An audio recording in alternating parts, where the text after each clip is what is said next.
if we are all done with that story, let's move on to our final story of tonight, which is this generational shift, I would like to call it. So I actually added a section to this because we were actually having a discussion about the second part of this story earlier before the show started. But let me just go through kind of two major aspects of society that is kind of changing due to, I don't know, the younger generation, Gen Z specifically. Now, this show is called Zillennial Money. So, I'm like, I was born in 1995. So that puts me right on the line between Gen Z and millennial. So I think I can speak probably for both sides here, because that's why this show is called Zillennial Money.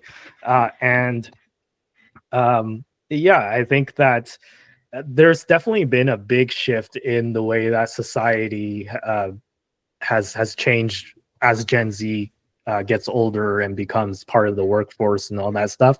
So the first kind of sign that society is breaking down, I'm just kidding. Maybe it is, maybe it isn't. But the first, like, kind of maybe a little bit of a red flag, in my opinion, is this story that I just came across earlier today, which is this company called Klarna, which is a buy now, pay later company. So, like Affirm is another one, but Affirm and Klarna are kind of the two biggest ones right now. So Klarna recently entered into a partnership with Doordash, which is a food delivery service. And they can also deliver like other stuff as well. If you, I don't know, really need like dish soap and stuff, they can deliver it. But they recently entered into a partnership with DoorDash where you can split your DoorDash payments into 4 equal payments. Now, I don't know who's actually going to use this, but it wouldn't surprise me that some people would use this, that they would order a burrito from Chipotle and pay in 4 installments just because they can. And now that's going to be an option soon. And then you can also postpone your payments to match your payday schedule. So if you get paid bi-weekly, then you can postpone your payments until right when you get paid, so that you don't have to worry about it. And then when you get paid, the money just gets deducted right away, and that payment is handled automatically. So in my opinion, this is like kind of a recipe for disaster. It's a little bit of a red flag that society is willing to accept, like, paying for your burrito in 4 equal installments over a course of like weeks or months. But that's kind of the first part of the story. And the second part, maybe a little bit more positive, is that Gen Z and alcohol. Gen Z really doesn't like alcohol. And this is a trend that is like way too statistically significant to just be a fluke, right? Because if you compare, this is from the US Bureau of Labor Statistics, the annual alcohol expenditure in the United States by generation, you can see that boomers, I think this was maybe from last year, spent $25 billion on alcohol. Generation X, 23 billion. Millennials, around the same, 23.5 billion. And Gen Z drops to 3 billion. So that's what, like an 80% drop, or like right there. So what's going on? Why don't Gen Z like alcohol? Like, is this indicative of anything? And let me just bring it back to the first story for a bit with the DoorDash thing. What do you guys think of this DoorDash kind of partnership with Klarna? Do you think this is a red flag? Do you think this is dystopian? Because in my opinion, I saw this story and I posted it about it in our group chat, and I said that, not gonna lie, this actually sounds really dystopian. But not sure if you guys would agree with me on that. But is this a red flag for our crumbling society? And is Gen Z ruining stuff for society? Did you ever want some leverage with your Chipotle? Like, come on, the Klarna thing is absolutely insane. I'm not gonna lie. I mean, I'm not surprised because everyone's so broke these days, and everyone's looking at like present rather than their future scenario. That people will be using this. It's just absolutely insane to me to think about the fact that there are people out there who are like, I'm gonna buy my Chipotle now, and I'm gonna pay for it later. And that's just how they live their life. Because like also, let's be real, the people who are doing this are also putting that on a credit card that probably has a balance. So it's like they're taking out debt, and then they're taking out debt effectively again by splitting up the payments. Or I mean, financing's even an option there. And that's just, it's just absolutely insane to me that there are people who would be doing that for food. Like it's you eat it and it's gone, right? Like I don't know, it's just absolutely crazy on And from my so in the perspective. picture, by the way, you can see like the Klarna sample picture where you can finance your DoorDash That's what I over was the yeah. 36 months. Imagine financing your DoorDash order over 36 months. That's 3 years.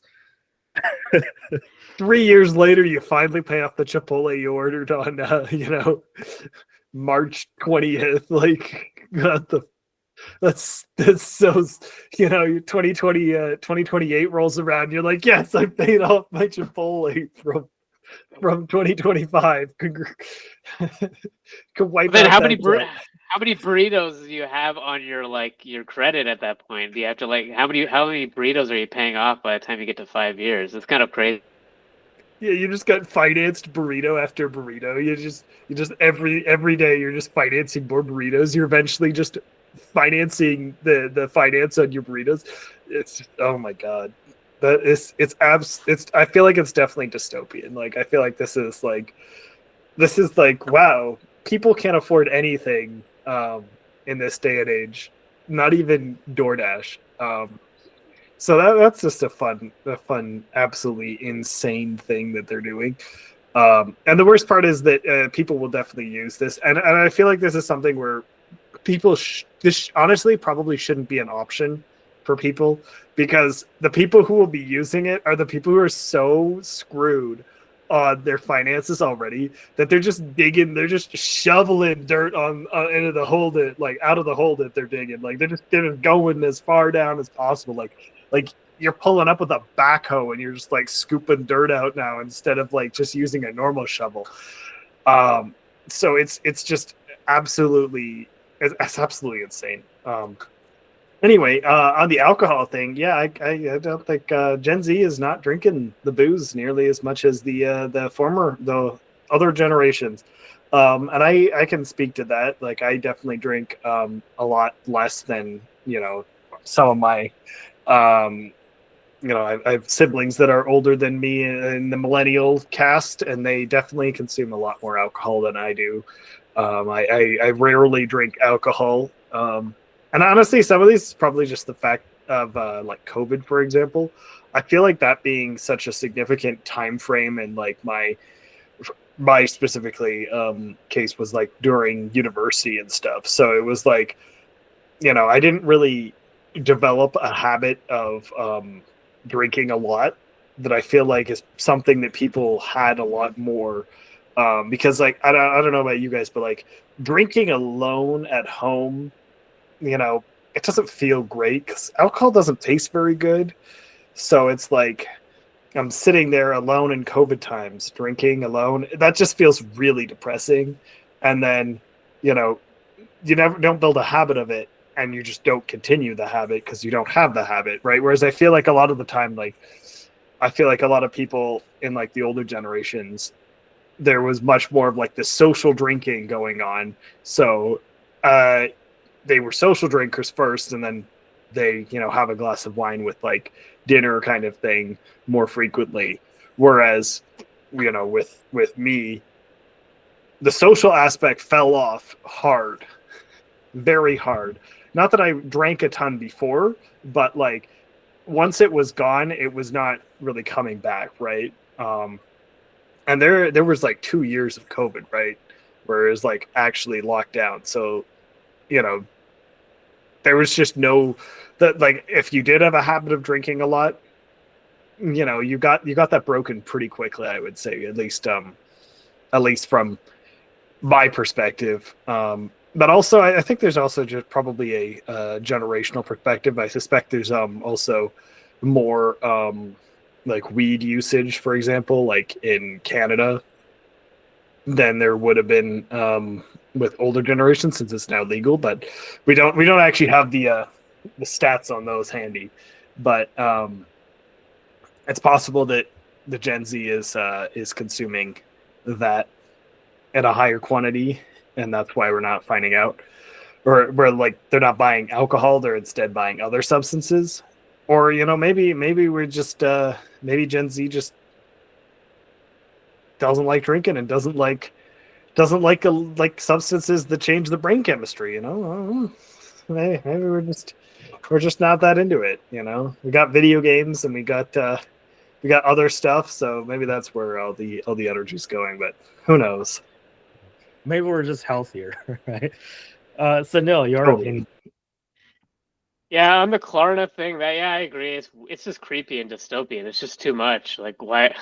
Just pay off your burrito and your pizza like on the spot. Like, it's not. It doesn't make any sense. I guess there's probably some economic factors. Everybody's broke, so these companies are trying whatever model to like. It's kind of like a new age credit card disruptor, or like it reminds me of a firm or Afterpay where they did the buy now pay later a couple of years ago, which is kind of becoming like kind of popular as a product. But it's just not a good trend. So I don't have much else to say. It's a kind of everybody kind of already said what they agree. I kind of agree with what everybody else has to say on it. It's just not a good trend. I would recommend people just buy their fast food on the spot or whatever they're buying with their Klarna account. And then on the alcohol thing, I mean, it's a good trend. I think it's actually, alcohol comes with a lot of issues, a lot of societal issues, a lot of health risks personally.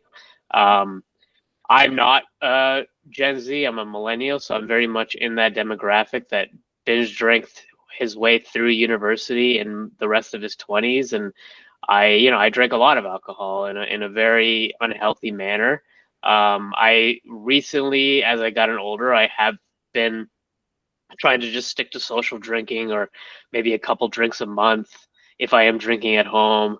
I'm not, I just want to be much more health conscious about it. It's just not good for you. There's been a lot, like watching Andrew Huberman videos, and he's encouraging everybody to stop drinking alcohol. And there's like more research that came out. There's no such thing as like a healthy drink per day type thing. So it's something that society, I think, is working on, and it obviously has had an impact on Gen Z. I've heard the weed theory before too. Is that there's just more competition now. In the U.S., there's a lot of states that weed is legal now too. Like other big states, legal.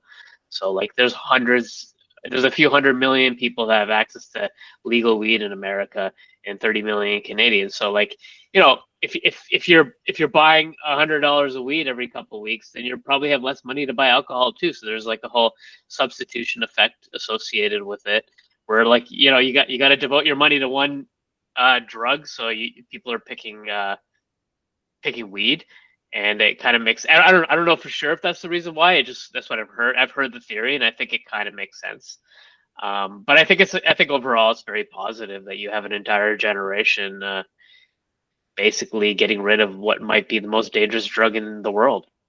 Like, I think alcohol is actually the worst drug in the world. I think it's worse than cigarettes because of all the societal issues that come with alcohol that doesn't come with cigarettes, like domestic violence and that kind of stuff.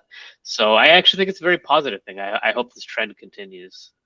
I was just going to say, I think one other aspect that I think maybe we aren't really thinking about is I feel like in school they did a really good job of drilling in drunk driving is bad into my head.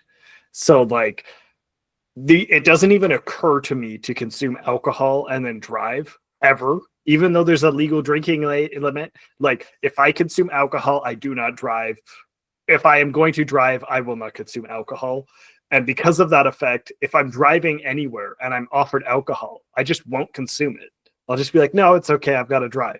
So like, I feel like that also has resulted in Gen Z, etc., being much more resistant to actual consuming alcohol, because if they've driven somewhere, I feel like they're immediately like, if I've got to drink, I've got to stay over, and I don't want to stay over, so I can't drink, And I feel like maybe that is a contributing factor for the lower consumption.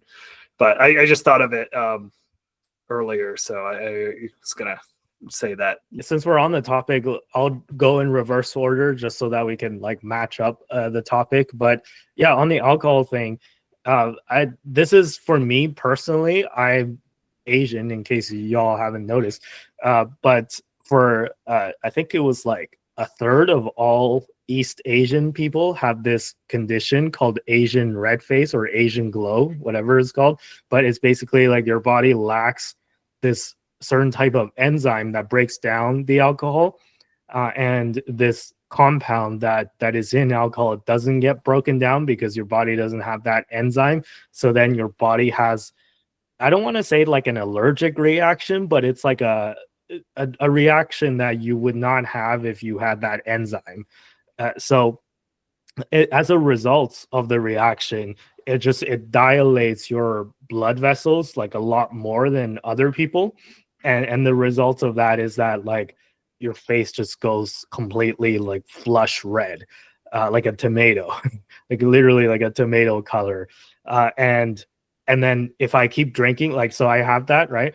And if I keep drinking, then the redness will spread down like my neck and into like my arms and stuff. So it's not like dangerous per se.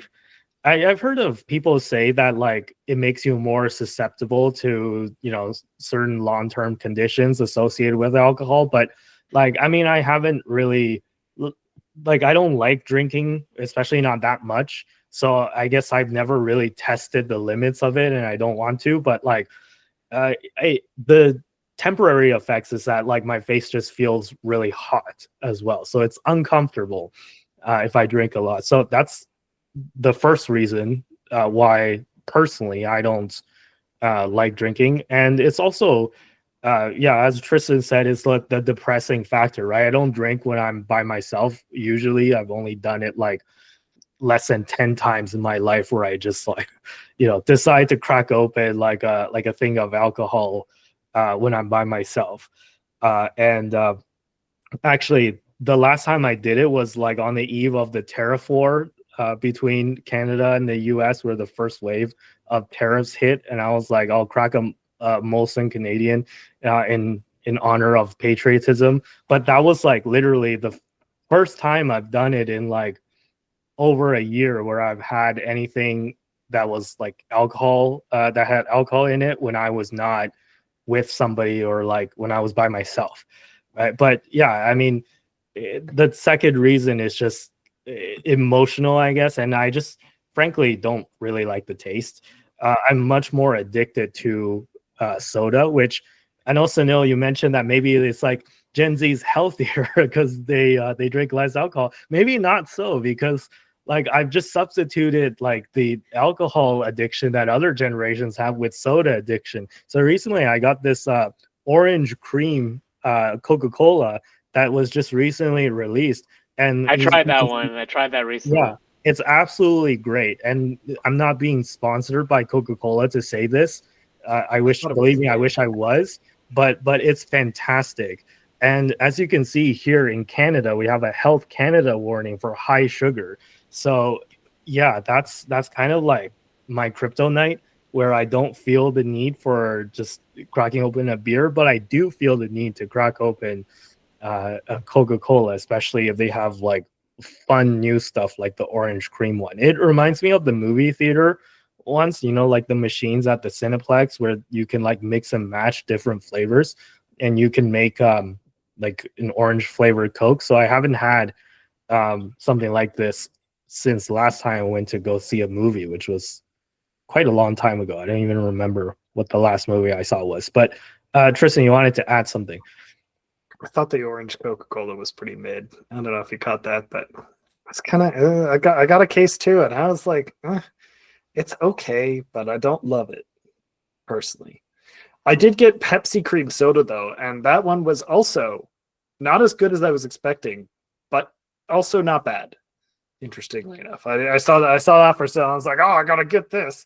Yes, I definitely drink. Personally, I would say I drink a lot more pop soda than is probably good for me as well. But I mean, alcohol versus soda. But no, I was gonna actually what I actually was gonna jump in here to say was that I have alcohol in my cabinet that is old enough to have that it would be in like elementary school now, um, that I have not consumed. And you know, I think that's pretty much just an indicator on how little I drink this day and age. Just like, and to be clear, this isn't stuff that's like supposed to be like kept for ages. This is not like your fancy stuff. We're talking like, we're talking. I have a bottle of Sambuca. I'm pretty sure I bought in like 2018, for example. It's just been carting it around, you know. Maybe 2017. Honestly, it's probably getting close to like 10 years old now at this point. So like it's just you know, don't drink that much. I gotta say, it's just a funny thing. Hard disagree with you on the cream soda or orange soda, Coke being mid, because this is one of the best things. I actually think I like it better than cherry Coke, and cherry Coke is pretty overpowered. Did you have spiced Coke? Did you have the spiced one? The I don't spiced like one is so good. I don't like the spice one. Really? I would rather get the regular cherry Coke. It's like raspberry. It's so good. Yeah, no, but the spice is like, what's it, like cinnamon? I don't really like flavored stuff. Okay. This is much better. You gotta have it like ice cold. But yeah, anyways, for the sake of time, let me just quickly wrap up with my final thoughts. Let's move on to the Klarna thing. So, I mean, the Klarna thing, I think, okay, so here's my theory, right? And you guys can tell me whether you agree with this theory or do you think that I'm just like going too far down the rabbit hole. But I kind of look at it from a Bitcoiner's perspective, and I see this as an issue with fiat and inflation. So like, hear me out, right? Think about it like this. If you believed that your currency was gonna overinflate, right? So let's say if you lived in like not Canada, but in some, you know, country where the currency is going crazy, like Turkey or Lebanon or Zimbabwe or Argentina, whatever, right?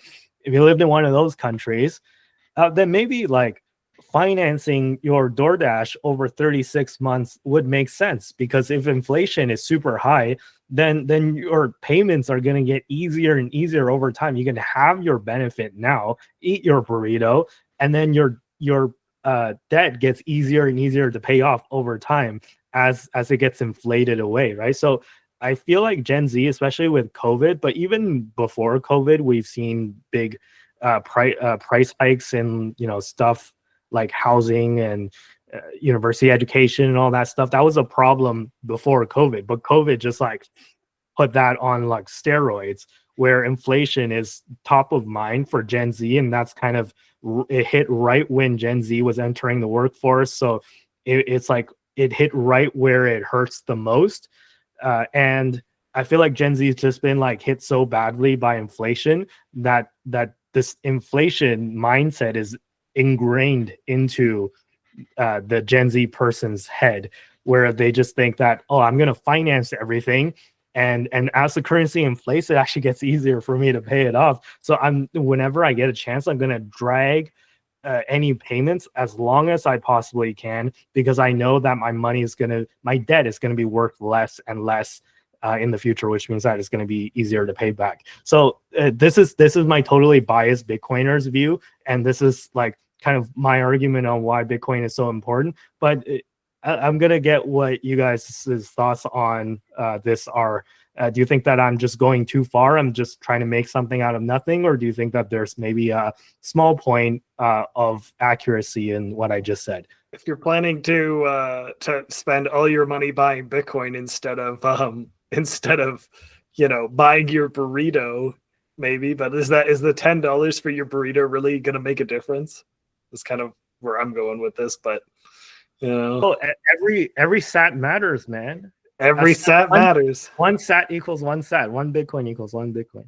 I think from the Bitcoin perspective that there's like truth to like when these weird trends start, like buy now, pay later trends, it's a bad sign financially for how people are feeling, and that's why it's like a business opportunity. I don't think people are consciously trying to delay payments to like basically inflate away their debt. But now that you mention it, like it would be interesting that every time you buy a burrito, you're gonna buy a burrito. Don't buy the burrito, put it on credit, and buy like $15 of Bitcoin, and you could basically eat for free if you can stretch that up for 5 years. Because every time you get through a 5 year cycle, you're basically eating for free. You can make food free by just spending. But every time you're supposed to buy a burrito, put $15 into Bitcoin. Yeah, totally. And it's like maybe not like eat for free, but at the very least you would get a massive discount because as if you look at the historical trend of Bitcoin, there's never been a negative 4-year rolling ROI. So in other words, if you held Bitcoin for 4 years or longer, you've never lost money for the entire history of Bitcoin at any point, as long as you've held it for 4 years or more. Just to be clear, this is not financial advice. don't go out and buy your burrito and then buy Bitcoin and magically expect that your food is guaranteed to be covered. It's not financial advice, but I'd really like somebody to try it and report back to us. Okay, so it's not financial advice, but I have been trying something similar, not with my like Doordash orders necessarily, but you guys all have a Bitcoin Well account, right? So Bitcoin Well is a Canadian Bitcoin company based out of Edmonton, and they have this great feature where you can pay your bills using Bitcoin. So you can either use on-chain or Lightning, and you can just type in like your credit card number and send a bill payment in Sats through. I use Lightning because it's fast. I zap the QR code that they give you, and then it sends a fiat payment at a later time once you send the Sats, right? So it's like an automatic conversion bill payment, so you can pay your bills using Bitcoin directly. And what you can do is put your regular spending on a credit card, and then use the cash you would have otherwise to pay the credit card with.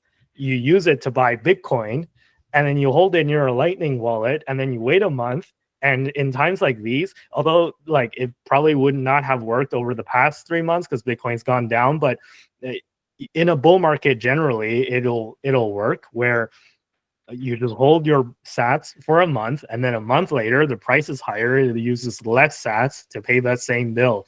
So like you end up with some Sats left over after you pay your bills. So essentially you're like farming free Sats just by using like this strategy, right? As long as Bitcoin increases month over month, which it hasn't been, but I have a feeling it will again soon in the not too distant future, where every month it goes up. So I have been kind of doing that.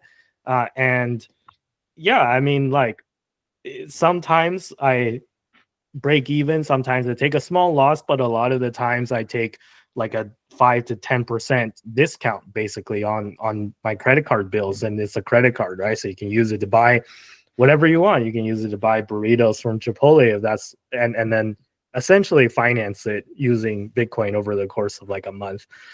Is a small part of what I've been doing that's similar to what we talked about.